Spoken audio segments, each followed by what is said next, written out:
Madam Chair and committee members. Welcome to this afternoon's meeting. We are just about to get started. We do have the live stream on currently. Madam Chair, I'm just going to quickly run through the list of participants we have with us. So I will confirm we do have a quorum right now. All committee members are present except for Glenn Griffiths and Megan Kerrigan, who sent their regrets. As well, Andrew Ashby notified me he will be running late, so he will join if he is able to. So with us today, we have Colin Wigington, Director, Arts and Culture Services, Jennifer Campbell, Director, Heritage Services, Jeff Rempel, Manager, Realty Construction Projects, Andrea Laby, Facilities Operation Coordinator, Janet Janes, Deputy City Clerk, Ian Sullivan, who is our host this afternoon, our interpreters, Renee and Janice, as well as myself, Julia McCarty-Jansman, Committee Clerk for MAC, as well as Spiros Canelos, Director of Facilities Management and Construction. And we currently have no members of the public with us at this time. So Madam Chair, I will turn it over to you to start the meeting. Wonderful. Thank you so much, Julia. Welcome everyone to our MAC meeting for June. I just wanted to say happy National Accessibility Week to everyone. And I also want to let everyone know that June is Deaf Blind Awareness Month. So just wanted to share that with you all in case you hadn't heard of that. So seeing that it is 1:02, we will bring the meeting to order. Agenda item 2 is approval of the agenda. So does anyone have any additions that they would like to add to the agenda before we go ahead and approve? Madam Chair, I'm seeing none. Okay, so can we have a show of hands of a mover and a seconder to approve our agenda for today's meeting? Madam Chair, I see Dorothy Ann Brown moving and Sherry Scott second. Thank you. And with a show of hands, and that includes myself, can we show all of those in favor? And that carries. Wonderful. Next on our agenda is confirmation of minutes. So these are the minutes from our last meeting on Thursday, May 6th. Can we have a mover and seconder to confirm the minutes? Madam Chair, I see Susan moving and Leah second. Thank you. And with a show of hands, can we show all of those in favor of confirmation of the minutes? And that includes myself as well. And that carries. Moving on to number 4, disclosure of pecuniary interest. Is there anyone who may need to, at this time, disclose of pecuniary interest?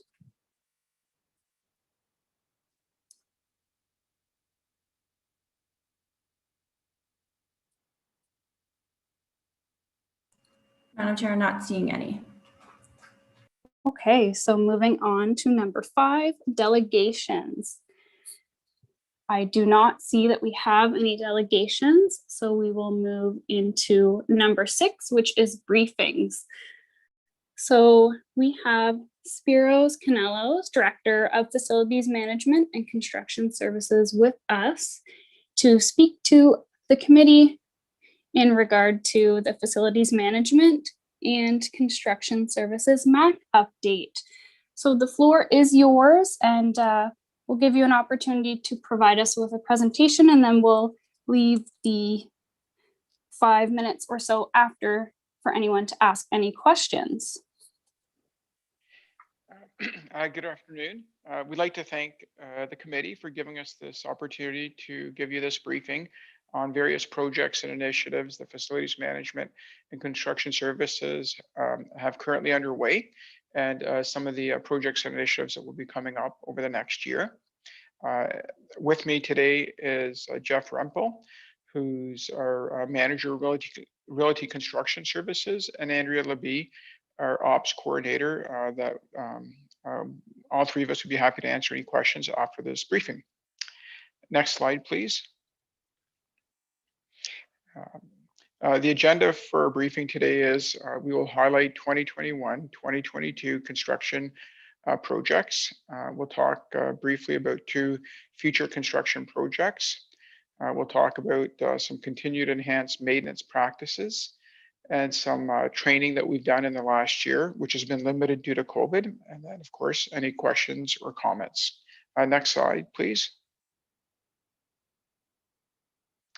The construction project highlights that we'll briefly go over today is work that's happening at City Hall. And there's quite a bit of work happening at City Hall. There's the fire protection upgrades, the next phases that will need input from MAC. There's a restoration of the exterior front fire escape stairs. There's a Market Street ramp repairs and wayfinding signage that's going to be happening on other floors than the first floor. The Fleet Maintenance Garage, the East End Community Center, Kingston Fire and Rescue Maintenance Garage, the Grand Theatre renovations, Richardson Beach House, and some other upcoming projects. Next slide, please. In City Hall, we've started a multi-year project of upgrading all the standpipes and installing sprinklers throughout the building. We've also upgraded the fire panel, and in the next phase, we're going to proceed with the installation of audible and visible signaling devices that we will be requesting the committee to assign a member to assist us with height, sound levels, proper visual signaling. There's also another major project that will have a temporary impact from an accessibility point of view. The Market Street ramp is it is a bridge when you go into City Hall, and that needs structural repairs.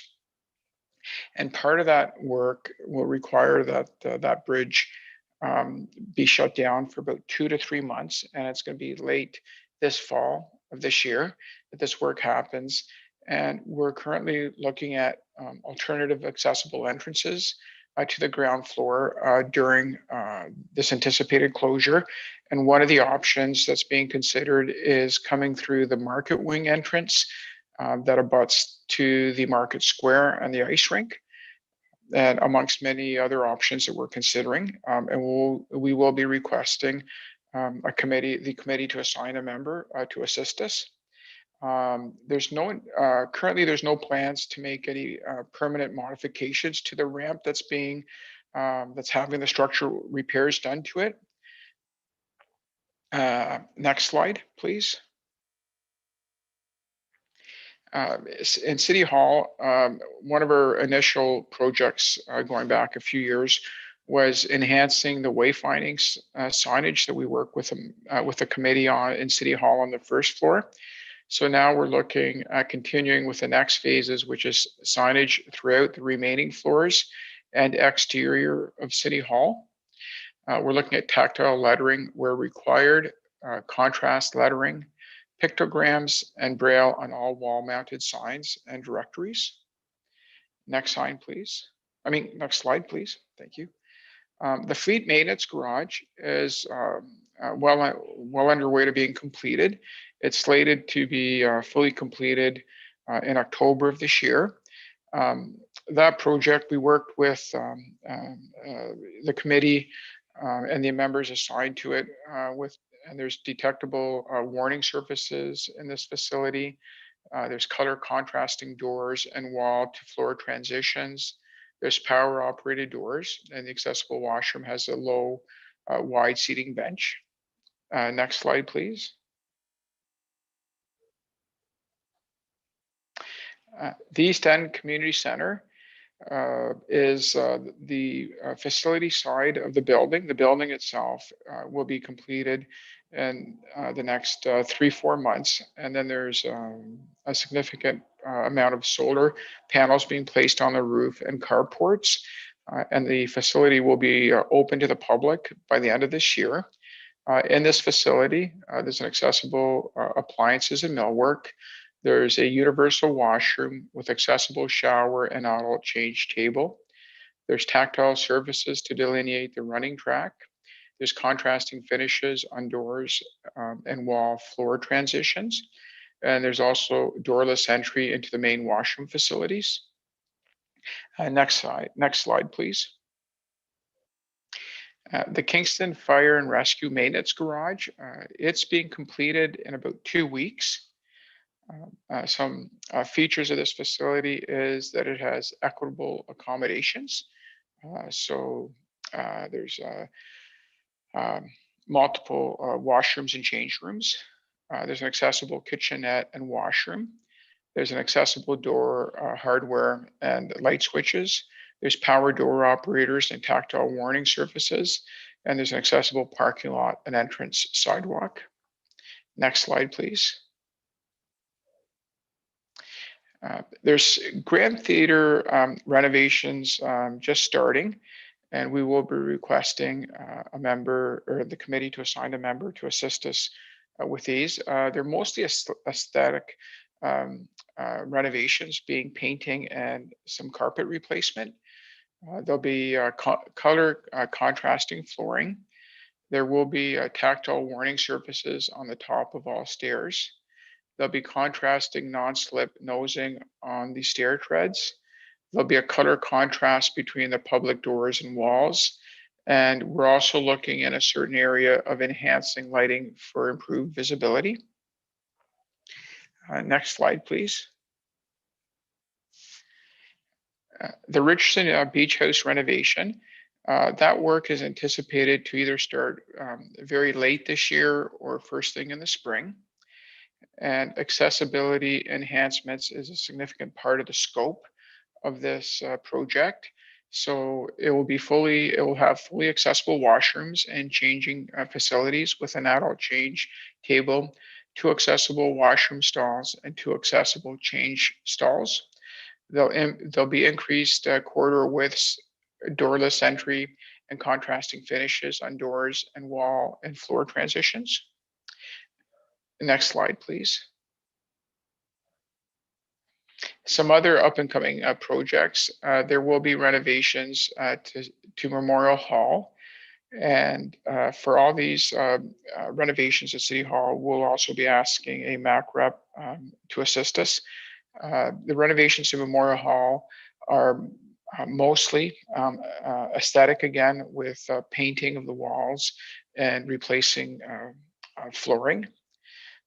Another project at City Hall is to install a graspable handrail to be installed along the existing wood banister of the main staircases at City Hall. And in the picture, there's a picture of the stairwell with a large wooden hand railing, and we've attempted to superimpose the brass looking hand railing that we're proposing. We're also looking at creating a new public works solid waste facility at Creekford Road, and we're going to be starting that design in the next 6 months. And that project is slated to be started in a few years, and we will also be asking for a representative of MAC to assist us there. Next slide, please. I'd like to give the committee an update with respect to the Rick Hansen Foundation certifications. The Rick Hansen Foundation Accessibility Certification is a tool which gives organizations a snapshot of their building's accessibility to inform future accessibility improvements and provides third-party validation.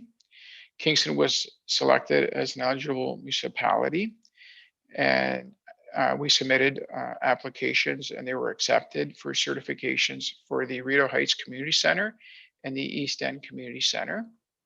The certification is valid for 5 years with a midway check-in to review any upgrades or improvements done or that need to be done to improve accessibility.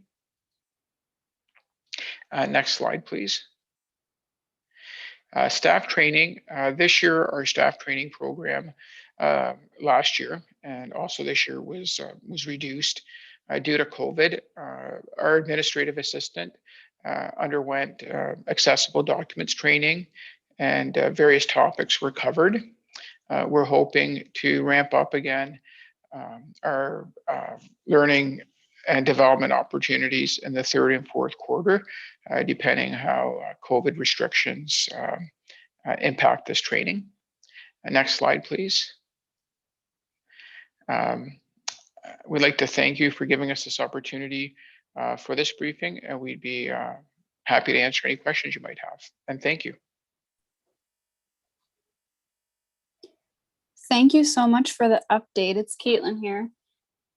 I just wanted to mention that I'm very happy and thankful to see emphasis on color contrast and different flooring and making sure stairs and everything are high contrast and of good materials to use. So it's really exciting to see some of those projects like the Grand Theater and City Hall being worked on.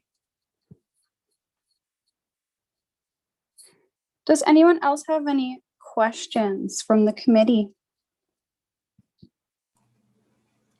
Madam Chair, I see Penny has her hand up. Go ahead, Penny. I'm wondering about the Grand Theater. Does it have hearing aid accessible technology for people that are viewing anything that's happening there or listening to it or whatever? I'll turn that question over to Colin Wigington. He's works with the operations side of the Grand Theater. Colin, would you be able to answer that question? Thank you, Spiros. And through you, Madam Chair, we do have a hearing assistive system in place at the Grand Theater. Patrons, when they come to a performance, are able to request those to use during a show, and they are returned.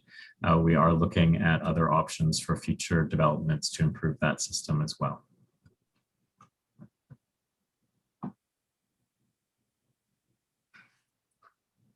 Thank you. Does anyone else have any other questions? Madam Chair, I see David Williams has his hand up. Go ahead, David. Thank you. I was just, and this is a bit out of the scope for the Grand Theater upcoming projects, I think, but I thought I would ask whether there's any future consideration for other accessible seating aside from the back row of the theater, whether there's, I think there may be potential for a seat or two in different areas of the theater. I know that's a complicated project, but I wondered whether there was future considerations regarding that. Thank you for the question, and through you, Madam Chair, that is an issue that we are actively looking at. We have been giving consideration to that in light of recent performances we've had with ASL interpretation in terms of the location of dedicated seating for people who need to be in a good viewing range of the ASL interpretation. It's also been flagged for us that people with low vision may require dedicated seating area, so we're considering that. And to your point, we also recognize that it's less than ideal to just have accessible seating in that last row. So that is something that we're giving consideration to as well. Great, thank you, much appreciated.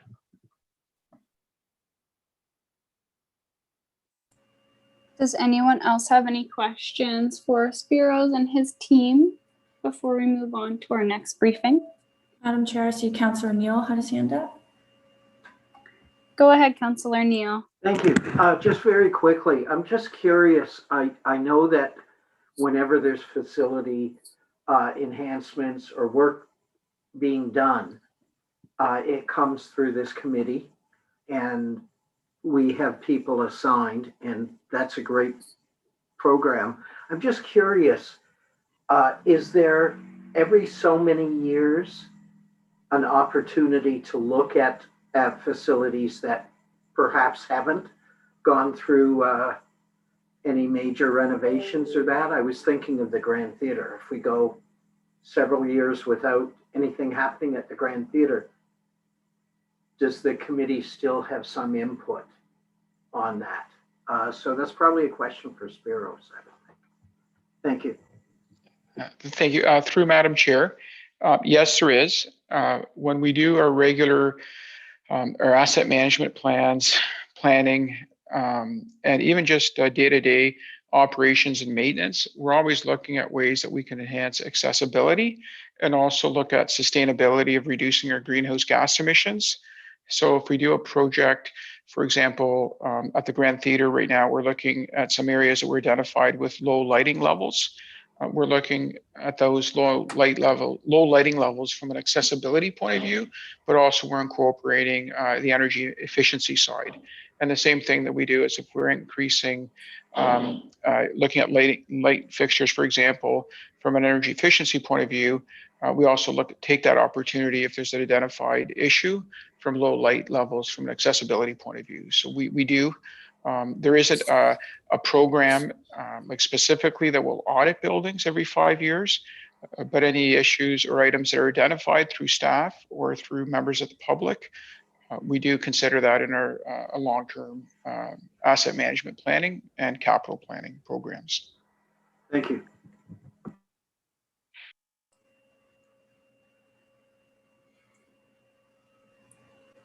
Do we have any other questions? Madam Chair, Dorothy Ann Brown has a question. Go ahead, Dorothy Ann. Hi, just a quick question about the East End City Center. I saw that you have plans for adult change tables in the sort of universal change room, but you said there was just one of those. I'm wondering, do you have adult change tables planned for the other washrooms as well? A changing area for them in the women's and men's? Through you, Madam Chair, I'll ask Jeff Rempel, our Manager of Realty Construction Services, to give you additional information. Yeah, we'll have an operable adult change table in the universal restroom.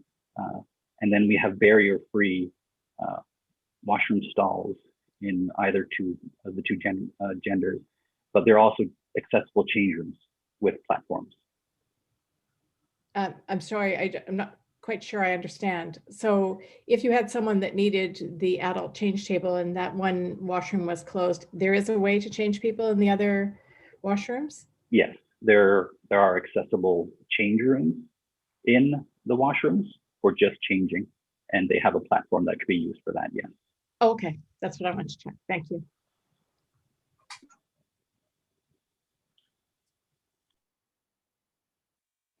And Julia, do we have any other questions? Madam Chair, I don't see any other questions. Okay, well, thank you, Spiros and members of your team for joining us. We really appreciate the update, and it's really exciting to see what's happened and what's to come going forward. So thank you so much for your time.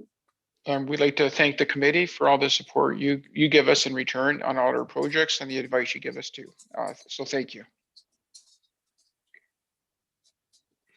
Thank you so much. Our next briefing is from Colin Wigginton, Culture Director, and he'll be giving us an annual accessibility update from the Cultural Services Department. Over to you, Colin. Thank you, Julia. And I do have a presentation that Julia is bringing up because this is Accessible Awareness Week, and glad that it is. And thank you for flagging Deaf Blind Awareness Month. I was not aware of that, so I appreciate that education. And also, because June also marks Indigenous Peoples Month as well as Pride Month, I will be as accessible as possible by starting with saying that I identify by the pronouns he, him. I am middle-aged with dark wavy hair. I'm wearing dark reading glasses as well as a dark top, and I'm coming to you today from an office setting that has an exposed brick wall behind it. So today I'm here on behalf of Cultural Services, but I'm also joined by my colleague Jennifer Campbell, because one of the first things that we'll be speaking about today is a recent restructuring of our department. And some of you may be familiar with Jennifer Campbell, who's been with the city now since 2016 in the role of Manager Cultural Heritage. And as of May 10th, she is now the Director of Heritage Services, and I will explain that a bit more in just a moment. So if I could have the next slide, please. I'll be beginning today with a bit of a discussion about the restructuring of the department, and then touch upon the impact that the COVID-19 pandemic has had on cultural services, but arts and culture generally. Then we'll be highlighting some of our actions related to the multi-year accessibility plan, and subsequently the removals of barrier, which is a former piece of work that we've been continuing to work on that dates from 2015 to 2018. Next slide, please. So for those of you who've been on the committee for a while and are familiar with what was cultural services, within that department, we had two main streams that we focused on. One was heritage and one was arts. And in both of those streams, we had four core service areas: asset management, programming, sector development, and cultural development. Next slide, please. In connection with this restructuring that has just happened, that has been shared with council and promoted publicly, Jennifer Campbell now heads up a department called Heritage Services.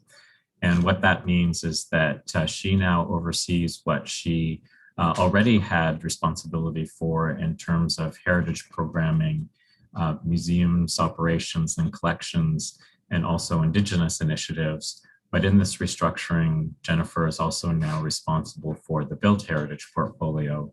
So she is now working much more closely with the planning department, and the heritage planners that used to be part of that planning department are now part of heritage services. What that means for cultural services is that the department has been now refocused primarily on all arts and culture. So cultural services is now referred to as arts and culture services. And in many ways, we're continuing to do much of the same programming that we did previously. So very much a focus on arts programs, sector development and cultural development, and also more focus on asset management, particularly related to public art. Next slide, please. So with this shift, Jennifer will continue to be responsible for assets such as the McLaughlin Woodworking Museum and the Pump House Steam Museum.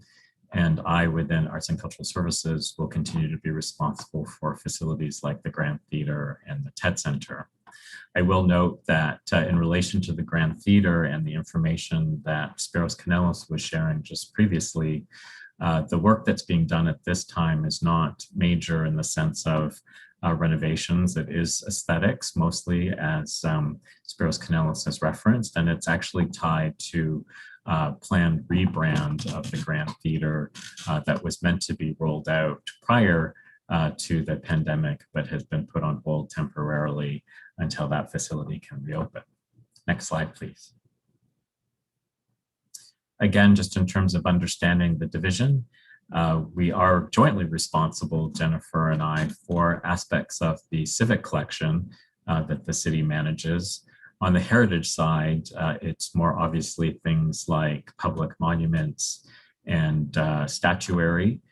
So this past year, we actually did some work to repair the monument to Reverend Barclay in McBurney Park, and Jen's doing significant work right now, not around the physical aspects of the Sir John A. Macdonald Monument in City Park, but in relation to its interpretation and understanding in a 21st century context, particularly in relation to Indigenous issues. And in that regard, Jennifer is leading Sir John A. Macdonald History and Legacy Working Group that's actively meeting at this time to look at how this monument should be repositioned and how it should be interpreted, given what we know about his history and impact in a Canadian context. On the art side, myself and my colleague Danica Lougheed, with the support of Jennifer and her team, are responsible for public art, and one of the more famous being Time in Breakwater Park. And on this slide as well is an image of a new work that's about to be unveiled in June 2021, which is the Alderville First Nation Commemoration Project in Lake Ontario Park. So again, outdoor installations, outdoor assets, but ones that we are looking at both with a lens of accessibility, but also with inclusion. Next slide, please. Just briefly, in terms of cultural services and COVID-19, it's obviously been a challenging year for all of us in many regards. And certainly it won't come as a surprise. And I'm sure many of you are aware that arts, entertainment, and recreation have been particularly hard hit as a result of the pandemic, with facilities being closed and programming suspended. And certainly over the course of the past year, for cultural services, we did go through a period early on in the pandemic when many of our staff were either laid off or redeployed, which meant that much of the work that we were doing at that time had to either be canceled or postponed or suspended. So it was really only in the fall that we were able to start bringing staff back and restarting our work. So within that context, the McLaughlin Woodworking Museum was closed and continues to be closed due to the pandemic. The Pump House Museum has opened and closed a couple of times based on public health guidelines, but we've worked very hard to try and keep it present programming in the public's mind. And the Grand Theater, certainly the main space, has closed, but we have on occasion been able to open the Baby Grand for community rentals. And obviously a bunch of our programming has either been canceled or offered in alternative ways, which has been a challenge for us for sure. Next slide, please. In terms of the multi-year accessibility plan, I wanted to provide quick updates on the work that we've been committing to within that context. Some of this will seem very familiar. We haven't made huge progress because of the pandemic, but did want to highlight a few things, including the fact that all of our service level agreements with the partner organizations we work with, like the Kingston Arts Council, the Kingston Association of Museums, and the Kingston Theatre Alliance, are all required to adhere to the AODA as part of their work that's funded by the city. Next slide, please. With all the closures that have happened, certainly our ability to offer programming that's fee-based has been limited. And as I've reported with this group before, we have been actively developing discount programs for people to be able to access what we offer.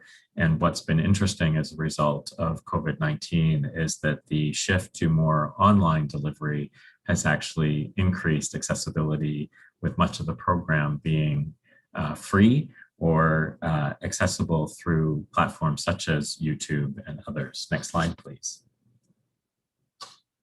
So just briefly, for example, Grand on Stage, which is a live program offered through the Grand Theater, has moved online through 2020-2021. There is a slide here from one of our presentations, John and Waleed, and if the clerk has provided you with this presentation already or can provide you with this presentation, there are embedded links in this document if you'd like to have a look at the kind of programming that we've been able to offer. We've had good uptake on those virtual offerings, and they've also often been able to be provided with the support of closed captioning to create increased accessibility. The Mayor's Arts Awards also went online for the first time this year. It's usually an in-person event at City Hall and was broadcast on YouTube earlier this year. And there's a slide screenshot here showing that event, we had the opportunity for not only closed captioning, or I should say open captioning, but also ASL interpretation. So again, trying to create opportunities for accessibility even as we've gone online. Next slide, please. The same is true for the heritage programming that Jennifer oversees. Her staff have worked hard to develop online educational materials, some of which references specific programs that we've offered through the museums historically, and others that are new.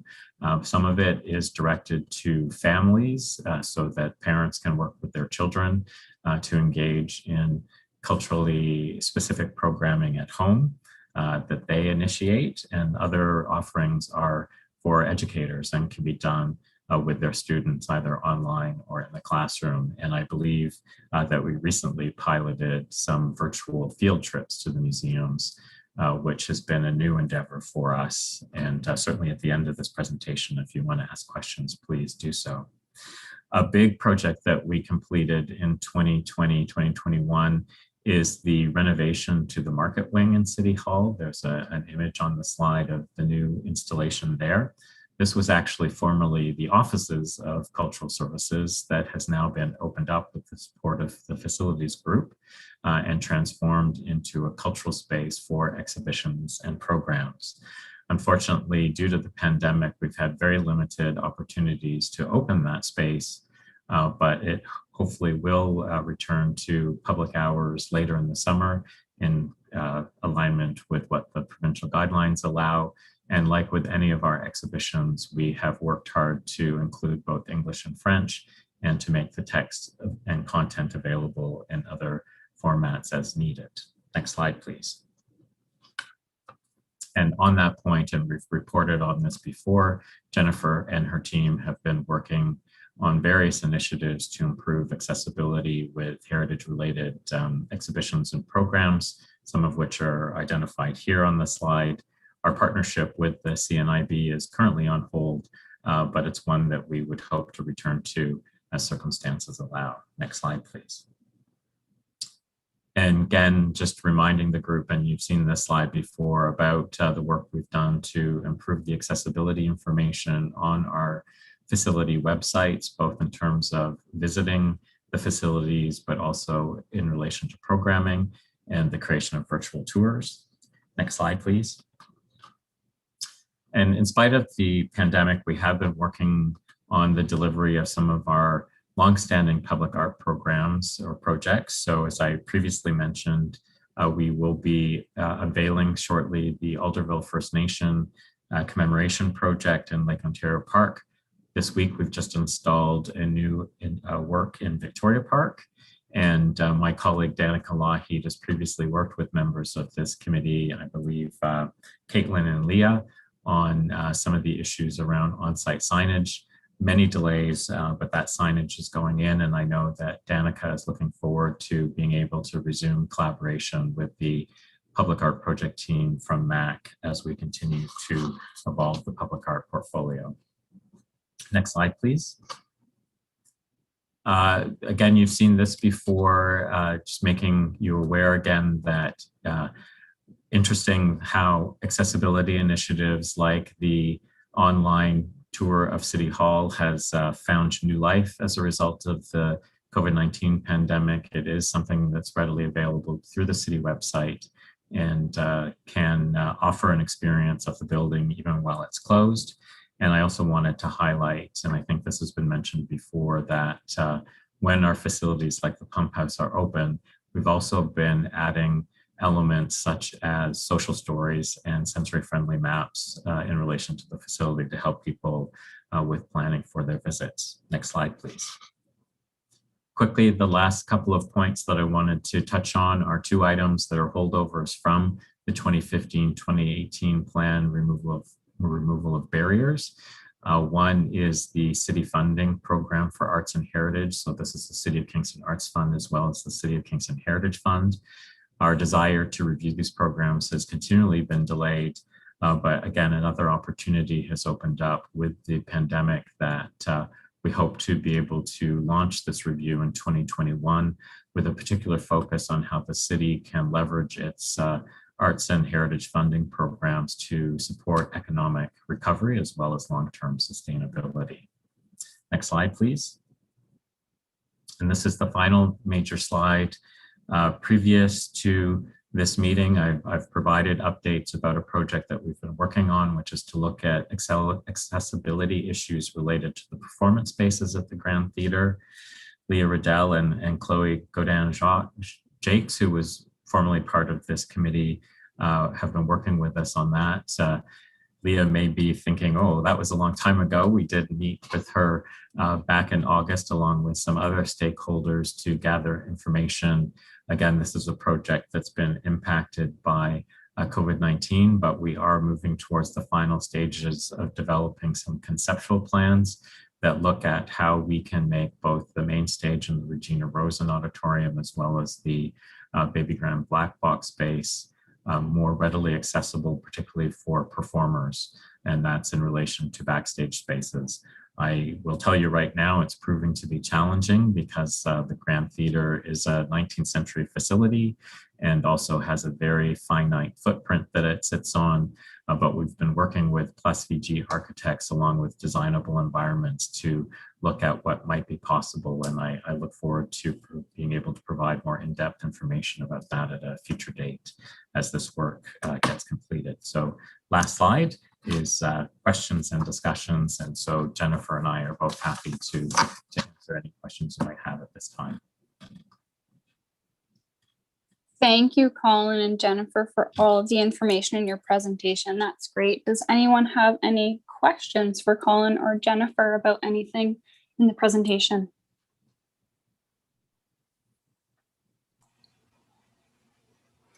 Madam Chair, I'm not seeing, oh, Leah has her hand up.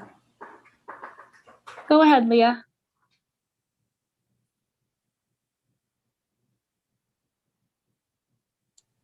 Sorry, interpreter's mic was off. Apologies. For the heritage piece on the accessibility and the video that's been added to that, that's been great. And the idea of an ASL piece being added. For the resources for requesting the lettering and the words, do you have a QR code available that we might be able to include for ASL provision of the same information for the historical and heritage pieces? Thank you, and through you, Madam Chair.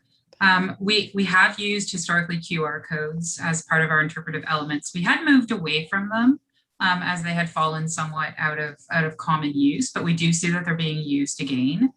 So that's certainly something that I'm happy to bring back to the team and include in our discussions about the future installations and offer opportunities to update them. We did include a QR code for the Market Wing cultural space as part of the signage associated with, so to help with that exact conversation. So we are back into that discussion about using QR codes and moving forward. We're certainly exploring and hoping to incorporate that when we can. So thank you. Thank you.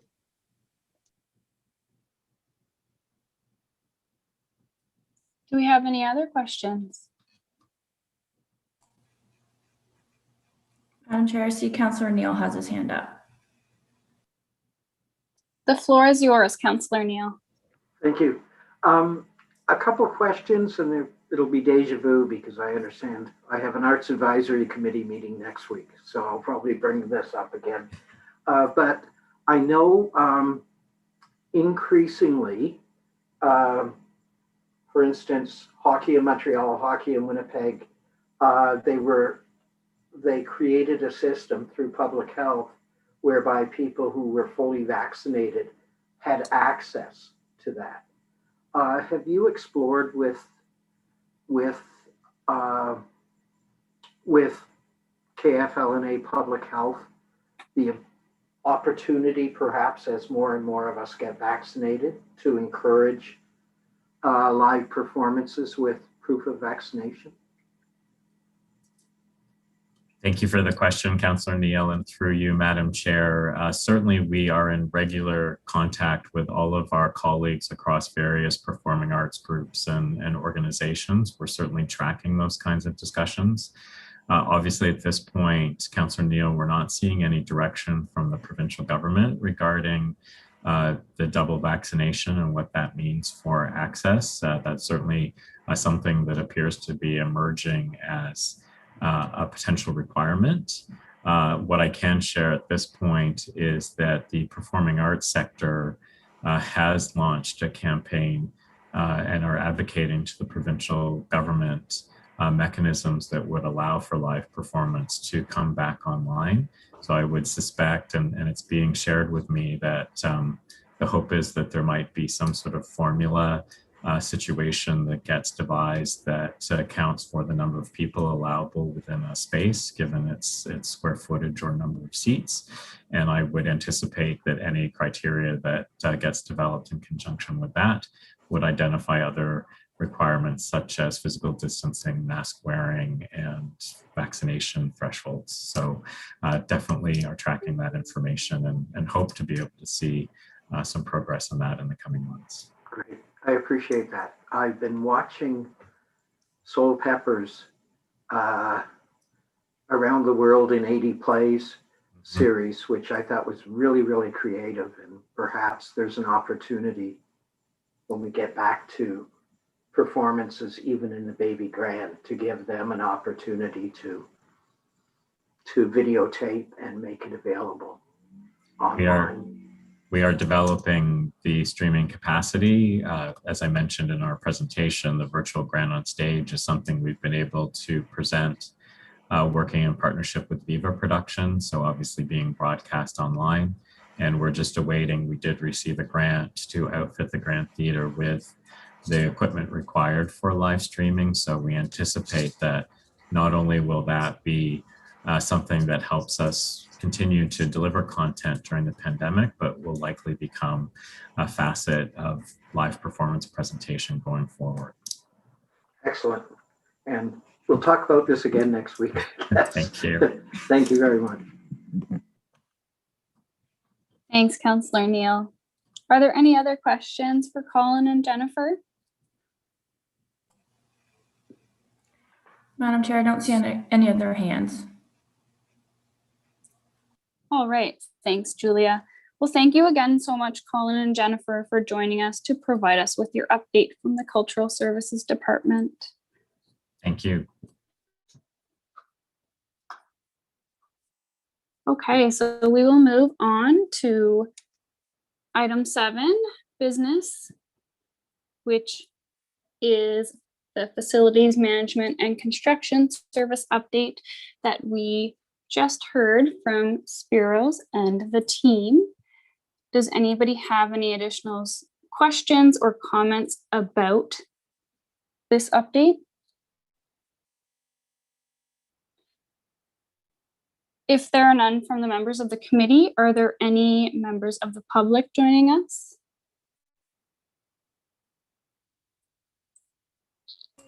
Madam Chair, I see no hands of the committee, and there are no members of the public with us at this time. Okay, and moving on to B, which is the annual accessibility update for cultural services. Does anyone have any additional questions or comments about the update we just heard from Colin and the team from the committee? Madam Chair, I see no hands for this business item. Okay, and we don't have any members of the public that have joined us, correct? That's correct. Okay, so moving along to item C, project team appointments. We have one project team appointment. Penny Leclerc has agreed to take part in the Crawford Wharf benches. So can we ask for a mover and a seconder to approve Penny's appointment to this project team? Madam Chair, I see Dorothy Ann Brown moving and Councillor Neal second. Thank you. And can we have a show of hands? All of those in favor, and that includes myself. And that carries. And moving along to item D, committee work plan update. And I will pass this over to you, Janet. Good morning or good afternoon, everyone. Hope you're doing well. excuse me. So we are about halfway through our work plan, which has brought us to June. As you know, we will be taking a break over the summer months. Coming into the fall in September, we have a number of items coming up from myself. So you will be expecting the accessibility office report for Q2 at that time. I also have planned the multi-year accessibility plan year-end report. And you will also expect to receive the Built Environment Working Group and Awareness and Education Working Group. Staff will be beginning to, or will be underway with plans for Disabilities Mentoring Day, which will be happening in October. So we are well on track with the work plan that the committee has set out.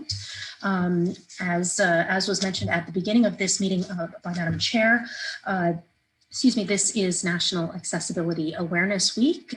We have a number of items that are planned. There was a news release that went out earlier in the week.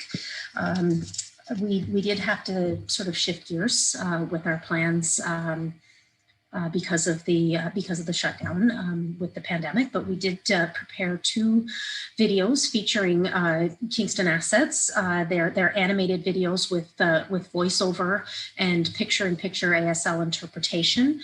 The response from our staff colleagues and members of the public has been favorable, which is nice to hear.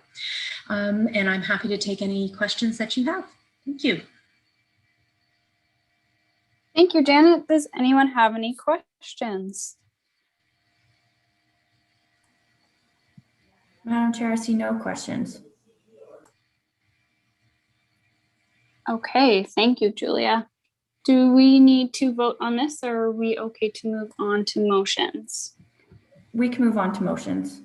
Okay, so moving on to number 8, motions. Seeing none. Number 9, notices of motion. Also seeing none. 10, other business. Does anyone have any other business they want to bring forth to the committee? Madam Chair, I see no other business. Okay, thank you. Number 11 is correspondence. Also seeing none. Next is number 12, date and time of the next meeting. So our next meeting will be Thursday, September 2nd, 2021 at 1 p.m. And item 13 is adjournment. Can I have a mover and a seconder to adjourn the meeting? I see Susan Mockler moving and Leah Riddell second. And with the show of hands, all of those in favor, and that includes myself. And that carries. Have a great summer, Thank everybody. you. Yeah. Have a wonderful, safe summer, Yes, happy everyone. summer. Mhm. Yeah.